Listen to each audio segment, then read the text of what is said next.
आज से हम लोग डिस्कस करने जा रहे हैं अपने क्लास 8 के सिविक्स के अंदर अपने सबसे लास्ट वाले चैप्टर को, चैप्टर नंबर 10। चैप्टर का नाम है लॉ एंड सोशल जस्टिस।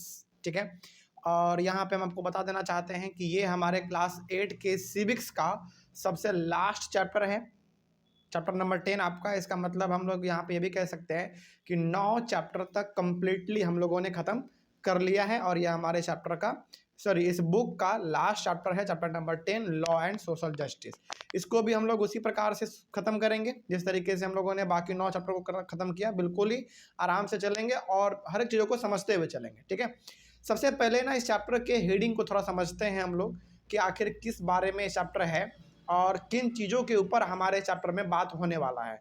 तो चैप्टर का नाम है आपका law and social justice. Law का मतलब पता है आपको, नियम होता है, कानून होता है, इसी को हम लोग लॉ कहते हैं। और दूसरा है सोशल जस्टिस।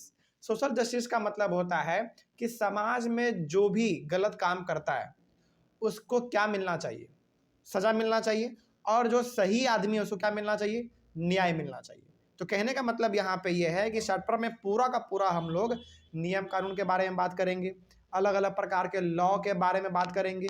उस लॉ को यदि नहीं मानता है कोई तो किस प्रकार का उसको सज़ा मिल सकता है, ये भी हम लोग देखेंगे। और साथ ही साथ इसमें हम लोग सोशल जस्टिस देखेंगे। सोशल जस्टिस का मतलब है कि अपने समाज में कुछ बुराई करने वाले भी लोग होते हैं, गलत काम करने वाले भी लोग होते हैं, उनको क्या मिलना चाहिए, कोर्ट के द्वारा सज़ा मिलना चाहिए। तो इसी को हम लोग कहते हैं सोशल जस्टिस। सोशल जस्टिस का मतलब होता है सामाजिक न्याय।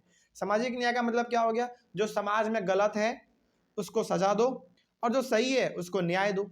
सिंपल सी बात है। तो वही इसमें हम लोग पढ़ने वाले हैं। तो कहने का मतलब ये हो गया कि इस पूरे के पूरे चैप्टर में हम लोग नियम कानून इन्हीं सब चीज़ों के बारे में बात करने वाले हैं। ठीक है, चलिए शुरू करते हैं। तो सबसे पहले हम लोग अपने चैप्टर के बारे में कुछ जानकारी ले लेते हैं तरीके से, इंट्रोडक्शन के तौर पे। ठीक है, तो बहुत ध्यान से समझिए क्या लिखा हुआ है। सबसे पहले वाले पॉइंट में कहा जा रहा है private companies, contractors, business persons normally want to make as much profit as they can. देखो, प्राइवेट कंपनी हो गया, प्राइवेट कंपनी का 2-3 एग्जांपल दीजिए आप, जैसे टाटा, महिंद्रा, रिलायंस, ये सब क्या है आपका प्राइवेट कंपनी है। तो प्राइवेट कंपनी हो गया। कॉन्ट्रैक्टर, कॉन्ट्रैक्टर कौन होता है, वो आदमी जो किसी सड़क को, किसी बिल्डिंग को, किसी बड़े बड़े प्रोजेक्ट को बनाने का जिम्मेदारी ले लेता है कि हाँ भाई ये हमको बनाने का जिम्मेदारी दीजिए और ये हम आपको 1 साल के अंदर 2 साल के अंदर बना के रेडी करके दे देंगे। तो कॉन्ट्रैक्टर वो होता है। ठीक है, उसी प्रकार से हमारा बिजनेस पर्सन का मतलब है बिजनेसमैन। जैसे हमारे इंडिया के अंदर मुकेश अंबानी कौन है, बिजनेसमैन है। रतन टाटा कौन है, बिजनेसमैन है। उसी प्रकार से गौतम अडानी कौन है, बिजनेसमैन है। अदानी कौन है, बिजनेसमैन है। तो कहने का मतलब यहाँ पे ये है कि प्राइवेट कंपनी का बात हो या फिर कॉन्ट्रैक्टर का बात हो या फिर बड़े बड़े बिजनेसमैन का बात हो, हर कोई क्या चाहता है, हर कोई ये चाहता है कि जितना ज़्यादा से ज़्यादा प्रॉफिट हमको हो सके उतना प्रॉफिट कमाया जाए। मतलब हर आदमी ज़्यादा से ज़्यादा प्रॉफिट कमाना चाहता है। ठीक है, लेकिन they might deny the rights of workers and not pay them wages. Businessman क्या चाहेगा कि हमको सबसे ज़्यादा प्रॉफिट हो, लेकिन उसका प्रॉफिट तो बढ़ जाता है, लेकिन उसके अंदर में, उसके फैक्ट्री में, उसके इंडस्ट्री में जो वर्कर काम कर रहे हैं, क्या उनको उनका अधिकार मिल रहा है कि नहीं। अधिकार मतलब क्या उनसे गलत काम तो नहीं कराया जा रहा, क्या उनसे ज़्यादा काम तो नहीं कराया जा रहा, क्या उनको सही से पेमेंट मिलता है कि नहीं मिलता है। देखो, कई बार क्या होता है ना, बिजनेसमैन अपने पॉकेट को भरने के लिए वर्कर्स के फायदे को मतलब नकार देते हैं, वो उसके बारे में ध्यान ही नहीं देते हैं। लेकिन एक बात बताइए, किसी भी कंपनी को आगे बढ़ाने में सबसे बड़ा हाथ किसका होता है, वर्कर का ही होता है। तो कहने का मतलब ये है कि हर आदमी चाहता है कि मेरा पॉकेट भर जाए, यानी कि हमको प्रॉफिट हो जाए। वर्कर को टाइम पे पेमेंट मिल रहा है कि नहीं मिल रहा है कोई मतलब नहीं होता उसको उससे। बिल्कुल सही बात है ये। लेकिन ऐसे भी हमारे इंडिया में बहुत सारे कंपनी है जो कि प्रॉफिट भी कमाती है और अपने वर्कर्स का खास ध्यान भी रखती है। क्योंकि देखो, कोई भी चीज़ जब फेमस होता है ना, तो उसमें जो लोग काम कर रहे होते हैं उनके द्वारा वो फेमस होता है। जैसे आज हम लोग क्या जानते हैं, आज हम लोग जानते हैं कि हमारे इंडिया का सबसे अमीर आदमी मुकेश अंबानी जी है। तो वो मुकेश अंबानी जितने अमीर आदमी हैं, तो क्या उन्होंने अकेला काम किया क्या? बिल्कुल भी नहीं। उसके अंदर में हजारों लाखों वर्कर्स काम करते हैं, तब जाकर आज वो इंडिया के सबसे अमीर आदमी है। तो कहने का मतलब यहाँ पे ये हो गया कि बहुत सारे इंडिया में ऐसे बहुत सारे बिजनेसमैन है, प्राइवेट कंपनी है, कॉन्ट्रैक्टर है, जो केवल अपने फायदे के बारे में सोचते हैं, वर्कर्स के फायदे को नकार देते हैं। मतलब उनके बारे में वो ध्यान भी नहीं देते हैं, उनके अधिकार को वो समझते ही नहीं है। लेकिन आगे बढ़ते हैं। In the eyes of the law it is illegal और wrong to deny the wages of their workers. लेकिन नियम के अनुसार यानी कि कानून के हिसाब से देखा जाए तो ये काम क्या है हमारा, गलत है, बिल्कुल गलत है। मतलब ये हो गया कि आप वर्कर्स को टाइम पे पेमेंट दो, वर्कर्स से ज़्यादा काम मत कराओ। ये यदि आप ये सब करवाते हो, वर्कर से ज़्यादा काम करवा, जैसे मान लीजिए बात हुआ था काम करने का 8 घंटा, आप काम करवा रहे हो 12 घंटा, पेमेंट देने का बात हुआ था 12,000 रुपया एक महीने का, आप दे रहे हो मात्र 8,000 रुपया। तो ये क्या है, काम इलीगल है, गलत काम है। ऐसा नहीं करना चाहिए, क्योंकि यदि कानून के हिसाब से देखा जाए ये चीज़ क्या हमारा गलत है। और यदि उसके ऊपर कोई केस लगा दिया तो फिर उसके ऊपर कार्रवाई भी हो सकता है कंपनी वाले के ऊपर। ठीक है, खैर आगे बढ़ते हैं। A workers has to be paid not less than the minimum wage by the employer। यानी कि कहने का मतलब यहाँ पे ये है कि जो वर्कर आपके यहाँ पे काम कर रहे हैं उनको कम से कम उतना पेमेंट मिलना ही चाहिए जितना का पेमेंट देने का वादा हुआ था। ठीक है, उससे ज़्यादा दे दो चलेगा, लेकिन कम दोगे तो फिर वो आपका इलीगल हो जाएगा, आपके ऊपर कार्रवाई हो सकती है। बात समझ में आ रही है? मतलब ये हो गया कि जैसे मान लीजिए कि आपने वर्कर को रखा, आपने कहा कि ठीक है हम आपको ना एक महीने का 10,000 रुपया देंगे, लेकिन आप दे रहे हो उनको मात्र 8,000 रुपया। ये क्या है, गलत काम है, आपके ऊपर केस हो सकता है, आप जेल जा सकते हैं। लेकिन मान लीजिए कि आप बात हुआ है 10,000 रुपये का, उन्होंने अच्छा काम किया, बदले में रिवॉर्ड के तौर पर आप उसको 12,000 रुपये महीने दे रहे हैं, ये अच्छी बात है, ये बिल्कुल अच्छी बात है। मतलब कहने का मतलब ये है कि वर्कर्स को कम पेमेंट दोगे तो फिर वो गलत हो जाएगा, लेकिन ज़्यादा दे दो तो ठीक है। मतलब कि वर्कर्स को खुश रखो, कहने का मतलब यहाँ पे ये है, आप उसके अधिकार को छीन नहीं सकते हैं। ठीक है, आगे बढ़ते हैं। आगे बढ़ते हैं, फिर अगला पॉइंट इसमें लिखा गया है the minimum wages are revised upwards after every few years. कहने का मतलब ये है कि वर्कर्स को कितना पेमेंट मिलना है ये हर साल चेंज होता रहता है। बात समझ में आ रही है?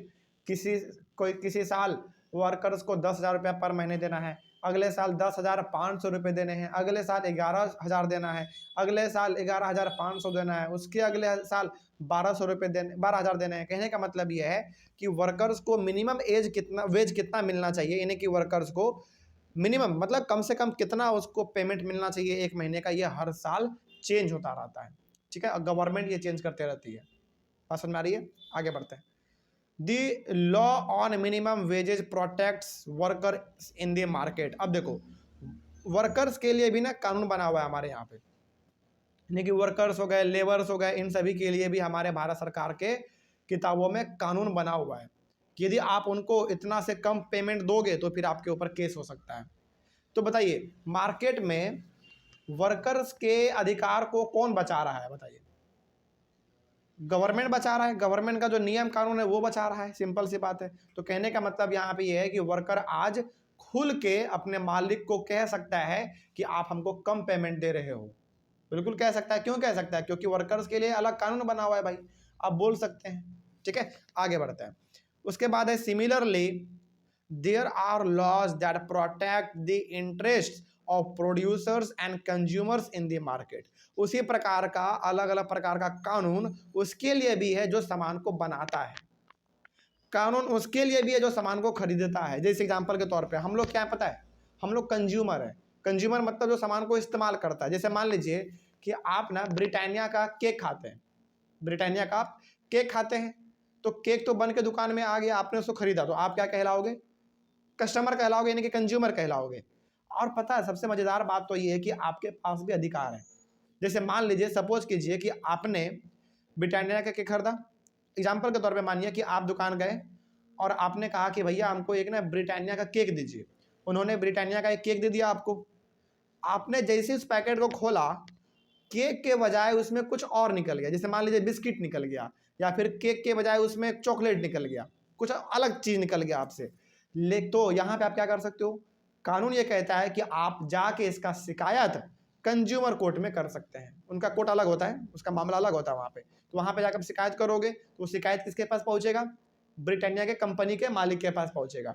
फिर वो देखेगा कि अरे भाई मेरे खिलाफ तो केस बुक हो गया है, तो फिर वो अपने प्रोडक्ट को दोबारा सुधारेगा, आपसे माफ़ी मांगेगा, या फिर जो जुर्माना होता है वो कोर्ट में पे करेगा। तो कहने का मतलब ये है कि जो सामान बनाता है उसके पास भी अधिकार है, उसके पास भी अपना कानून है, जो सामान को खरीदता है उसके पास भी अपना कानून है, वो भी जाके पुलिस के पास शिकायत कर सकता है। कोई दिक्कत इसमें? चलिए आगे बढ़ते हैं फिर। उसी प्रकार से these laws help to ensure that the relations between the worker, producer and consumer are govern in a manner that is not exploitative. कहने का मतलब यह है कि हमारे यहाँ पे हर किसी के लिए कानून है, वर्कर के लिए भी है, जो सामान बनाता है यानी कि प्रोड्यूसर उसके लिए भी कानून है, कंज्यूमर मतलब जो सामान खरीदता है उसके लिए भी कानून है। तो इतने सारे लोगों के लिए अलग अलग प्रकार के कानून बने हुए हैं। इससे क्या हो रहा है, इससे समाज में एक बैलेंस बना हुआ है, कोई भी गलत काम नहीं कर सकता। बात समझ आ रही है? यानी कि एक बैलेंस बना हुआ है, कोई भी गलत काम नहीं कर सकता। यदि गलत काम करेगा तो उसके लिए कानून बना हुआ है, उसको सजा हो सकता है, और सजा होता भी है, बिल्कुल होता है। ठीक है, तो इस तरीके से हमारा ये चलता है। और सबसे बड़ी बात यहाँ पे कहा गया है कि are govern in a manner that is not exploitative. कहने का मतलब यह है कि किसी का गलत इस्तेमाल ना किया जा सके, इसके लिए हमारे पास नियम है, कानून है। बात समझ में आ रही है? तो इसी तरीके से हम लोग कह सकते हैं कि हमारे इंडिया में हर प्रकार के लोगों के लिए अलग अलग कानून बने हुए हैं। वर्कर के लिए कानून अलग है, प्रोड्यूसर के लिए कानून अलग है, कंज्यूमर के लिए कानून अलग है, हर किसी के लिए अपना अपना कानून अलग अलग बना हुआ है। आगे बढ़ते हैं। But merely making laws is not enough. लेकिन एक बात बताइए, क्या नियम कानून बना देना ही केवल काफ़ी है क्या? बिल्कुल भी नहीं, उसको पालन करवाना भी होना चाहिए। जैसे मान लीजिए, सपोज कीजिए कि एग्जाम्पल के तौर पे सपोज कीजिए, मान लीजिए कि ऐसा कानून निकला कि जो आगे बाइक चलाएगा वो भी हेलमेट पहनेगा और जो पीछे बैठेगा वो भी हेलमेट पहनेगा। मान लीजिए कानून निकल गया, लेकिन क्या केवल कानून को निकाल देने से काम चलता है क्या? नहीं, उसका पालन भी करवाना पड़ता है। यदि कोई हेलमेट नहीं पहना है तो उसका चालान काटो, फाइन मारो, ये सब चीज़ करना होता है। तो कहने का मतलब ये है कि किसी भी कंट्री के अंदर केवल नियम कानून बना देना काफ़ी नहीं होता है, उसका पालन भी करने आना चाहिए। ठीक है, खैर आगे बढ़ते हैं। The government has to ensure that these laws are implemented. यानी कि केवल कानून बना देना ही काफ़ी नहीं है, गवर्नमेंट को इसके ऊपर भी ध्यान देना चाहिए कि जो कानून हमने बनाया है, जो लॉ हमने निकाला है, कि वो लॉ, क्या वो लॉ अच्छे तरीके से लागू हो रहा है कि नहीं। बात समझ में आ रही है? तो कहने का मतलब इसमें यह है कि गवर्नमेंट को, मतलब ये गवर्नमेंट की जिम्मेदारी है कि लॉ अच्छी तरीके से अप्लाई हो रहा है कि नहीं, ये चेक करना गवर्नमेंट का काम है। ठीक है, आगे बढ़ते हैं। To ensure that every worker gets fair wages, the government has to regularly inspect worker sites and punish those who violate the law. उसी प्रकार से मान लीजिए कि कोई कानून है जो कि वर्कर के लिए है, पेमेंट वाला, मतलब कि वर्कर के लिए पेमेंट वाला कानून ये है कि वर्कर को कम पैसा नहीं मिलना चाहिए। कानून तो है हमारे पास, नियम क्या है, लॉ क्या है? लॉ ये कहता है कि वर्कर्स को कम पेमेंट नहीं मिलना चाहिए। लॉ तो बन गया, लेकिन क्या कभी गवर्नमेंट पूछने आई किसी वर्कर से कि भाई आपको सही में पेमेंट मिल रहा है कि नहीं? बढ़िया आई क्या पूछने के लिए? नहीं आई। तो इसमें गवर्नमेंट का जिम्मेदारी क्या है? गवर्नमेंट का जिम्मेदारी ये है कि वो अलग अलग फैक्ट्री में जाए, अलग अलग कंपनी में जाए, वहाँ खुद वर्कर से मिले और उनसे पूछे कि आप यहाँ पे जो काम कर रहे हैं, क्या आपको पेमेंट बढ़िया तरीके से मिल रहा है कि नहीं मिल रहा है? यदि मिल रहा है तो ठीक है, यदि नहीं मिल रहा है तो उस कंपनी पे फिर कार्रवाई होगा। बात समझ में आ रही है? चलिए आगे बढ़ते हैं फिर। इस तरीके से गवर्नमेंट का जो रिस्पॉन्सिबिलिटी है वो बढ़ जाता है। अगला है, the government can control the activities of individuals और private companies to ensure social justice. कई बार क्या, अच्छा एक बात और बताइए, मान लीजिए कोई प्राइवेट कंपनी है या फिर कोई बिजनेसमैन है जो कि अपने वर्कर्स के साथ गलत कर रहा है, या फिर वो सामान गलत बना रहा है, तो उसको रोकने का अधिकार किसके पास है? केवल, क्या हमारे पास अधिकार है? नहीं, उसको रोकने का अधिकार केवल और केवल गवर्नमेंट के पास है। गवर्नमेंट ही रोक सकती है। हम जाके कहेंगे, जैसे एग्जाम्पल के तौर पे मान लीजिए, एग्जाम्पल हमने आपको दिया था कि आप ब्रिटानिया का आपने केक खरीदा और केक के बदले उसमें निकल गया बिस्किट या फिर उसमें निकल गया चॉकलेट। बात समझ में आ रही है? तो क्या आप ब्रिटानिया कंपनी के दरवाजे के आगे जाके चिल्लाते रह जाओगे, आपके बात को कोई नहीं सुनेगा? लेकिन यदि आप वही शिकायत गवर्नमेंट को कर देते हो तो फिर तुरंत उसका बात सुन लेगा। तो कहने का मतलब यह है कि पूरा का पूरा अधिकार किसके पास होता है? गवर्नमेंट के पास होता है। ठीक है, जैसे हाँ, जैसे जैसे मान आपका सवाल यह है कि सर यदि कोई वर्कर 1 महीना काम किया, उसका सैलरी कौन देगा? उसका सैलरी कंपनी का मालिक देता है। गवर्नमेंट क्यों देगी सैलरी आपको? आप गवर्नमेंट के लिए थोड़ी काम कर रहे हो। आप गवर्नमेंट के लिए काम करोगे तो गवर्नमेंट आपको सैलरी देगी, लेकिन आप काम किसके लिए कर रहे हो? अलग अलग कंपनी के लिए, प्राइवेट कंपनी के लिए। तो प्राइवेट कंपनी का मालिक आपको पेमेंट देगा। गवर्नमेंट आपको पेमेंट कब करती है? जब आप गवर्नमेंट के ऑफिसर होते हो। जैसे आपके पिताजी सचिवालय में है, पटना के सचिवालय में, तो वो क्या प्राइवेट कंपनी हुआ? नहीं, वो तो गवर्नमेंट के अंदर में काम कर रहे हैं आपके पिताजी। तो आपके पिताजी को जो सैलरी मिलता है वो कोई प्राइवेट कंपनी नहीं देता, वो गवर्नमेंट देता है आपके पिताजी को। तो कहने का मतलब यह है कि आप गवर्नमेंट के ऑफिसर हैं, यानी कि आप गवर्नमेंट के लिए काम करते हो तो सैलरी आपको गवर्नमेंट देगी। आप प्राइवेट कंपनी के लिए काम करोगे तो प्राइवेट कंपनी वाला आपको सैलरी देगा। बात समझ आ रही है? वही चीज था इसमें। ठीक है, आगे बढ़ते हैं। Many laws have guaranteed by the Indian constitution. अब देखो, हमारा जो कॉन्स्टिट्यूशन है ना, यानी कि हमारा जो संविधान है, तो इन्होंने अलग अलग प्रकार के कानून को निकाल रखा है। यानी कि हमारा जो इंडियन कॉन्स्टिट्यूशन है, संविधान जिसको हम लोग हिंदी में कहते हैं, इसमें अलग अलग प्रकार के नियम कानून बने हुए हैं जिसका पालन आज हम लोग कर रहे हैं। ठीक है, आगे बढ़ते हैं फिर।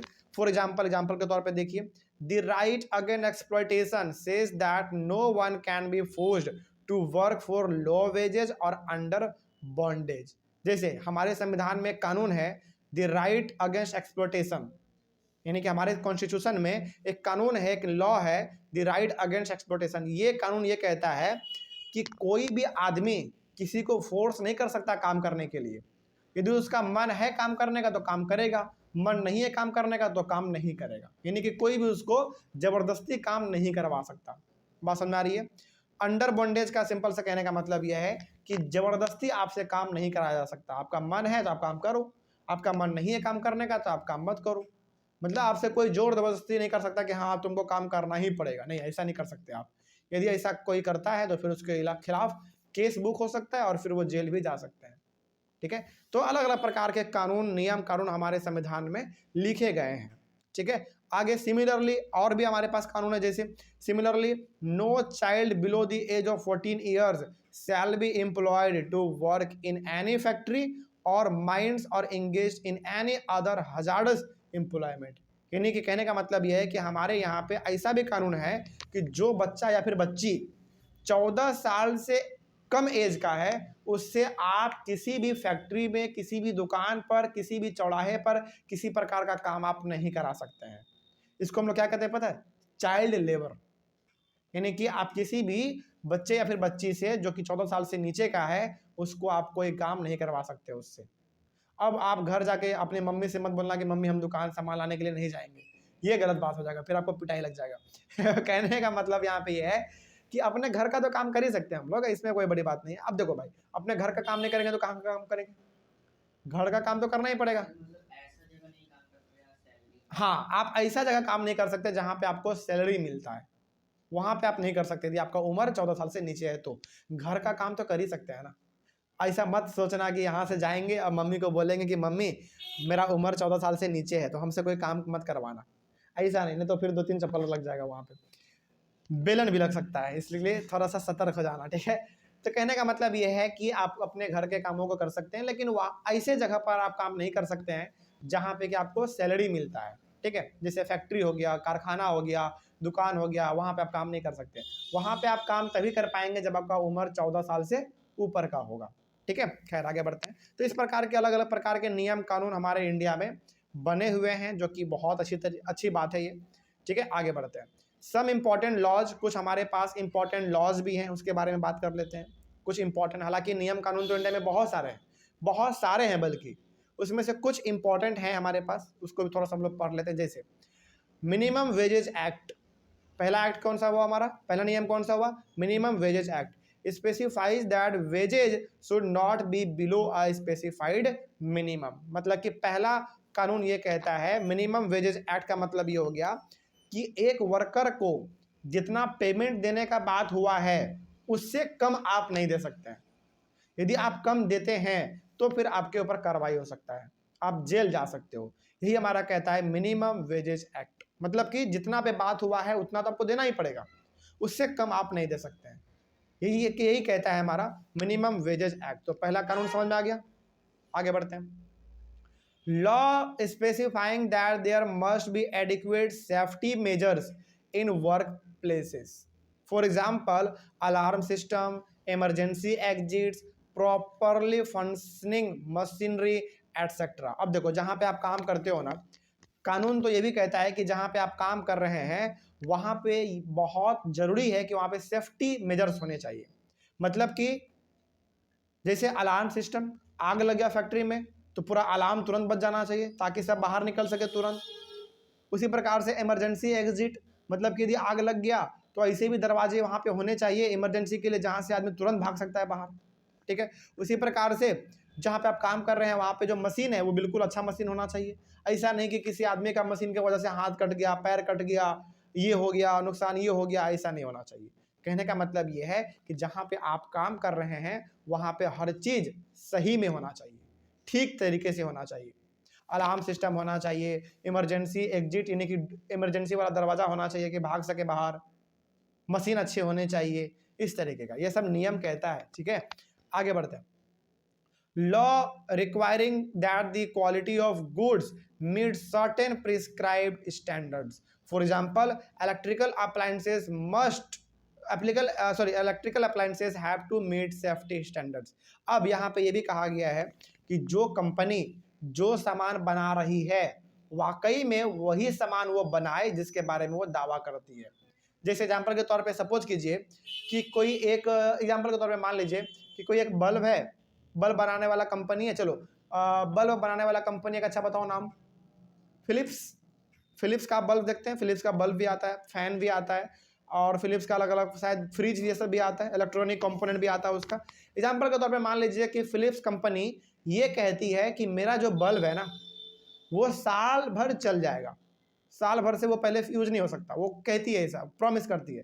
लेकिन मान लीजिए कि आप फिलिप्स का बल्ब लगाएं अपने घर में और वो 10 ही दिन में फ्यूज हो गया, तो यहाँ पे क्या कहने का मतलब है? कहने का मतलब यह है कि कंपनी ने क्या किया, आपसे झूठा वादा किया, झूठा वादा किया।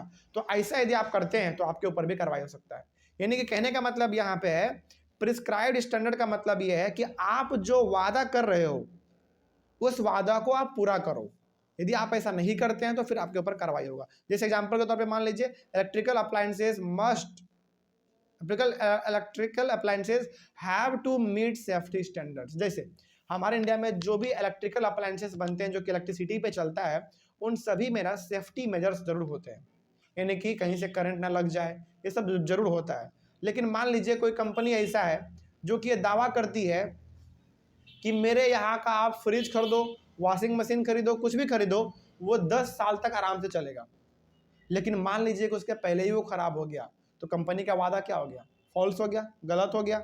तो कहने का मतलब यहाँ पे ये है कि आपको झूठा प्रॉमिस नहीं करना है, आप जो प्रॉमिस कर रहे हो वो चीज़ आपके सामान में दिखना चाहिए।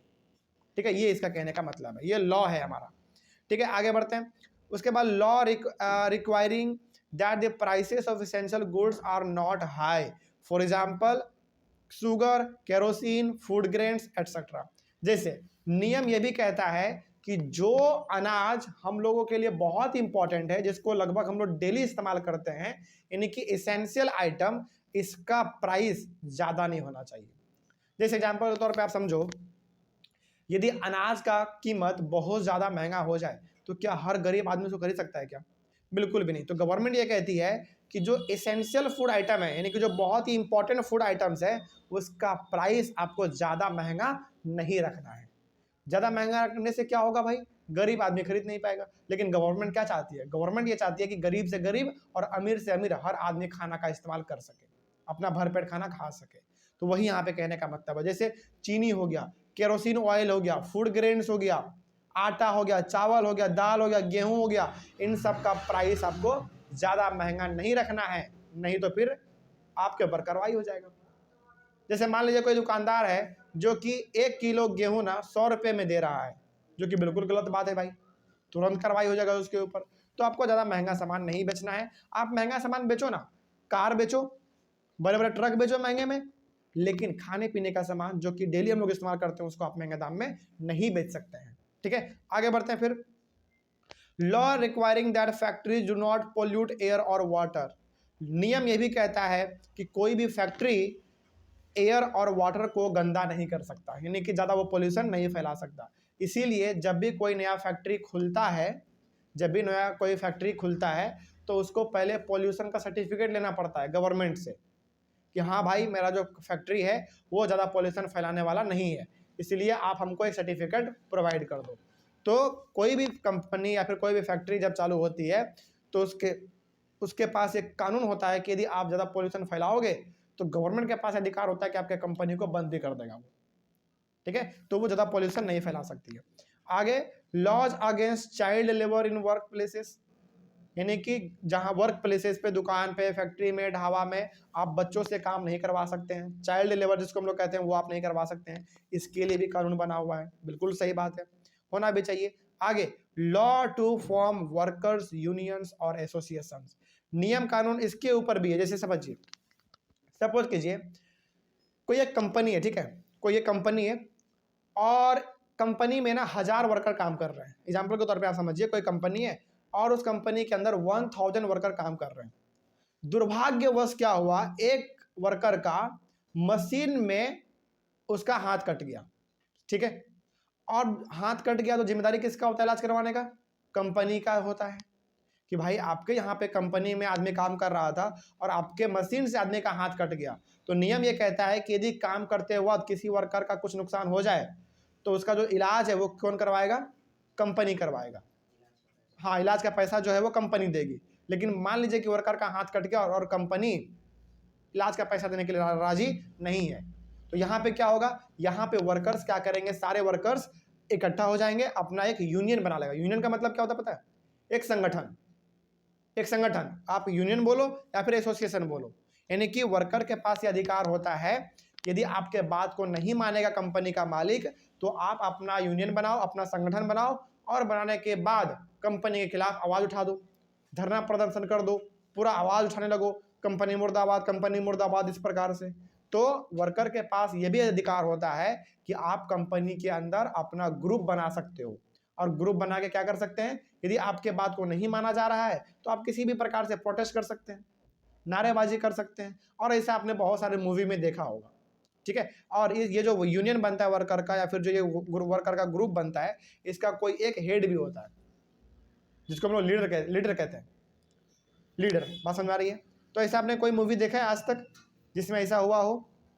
मैंने बहुत सारे मूवी देखे, मतलब ऐसे बहुत सारे मूवी मैंने देखे हैं जिसमें वर्कर्स अपना ग्रुप बना के कंपनी के मालिक के खिलाफ प्रोटेस्ट करते हैं, नारेबाजी करते हैं। क्यों करते हैं? क्योंकि उसके पेमेंट को कम कर देता है वो।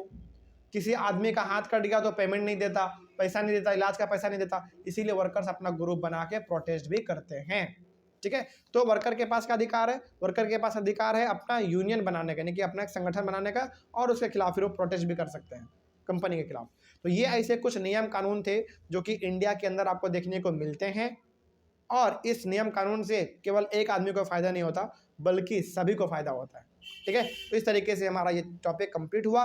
अगले वाले क्लास में हम लोग डिस्कस करेंगे भोपाल गैस ट्रेजेडी के बारे में। अब ये भोपाल का क्या था गैस ट्रेजेडी, इसके बारे में हम लोग अपने अगले वाले क्लास में, यानी कि अगले वाले क्लास में डिस्कस करेंगे। तब तक के लिए थैंक यू वेरी मच।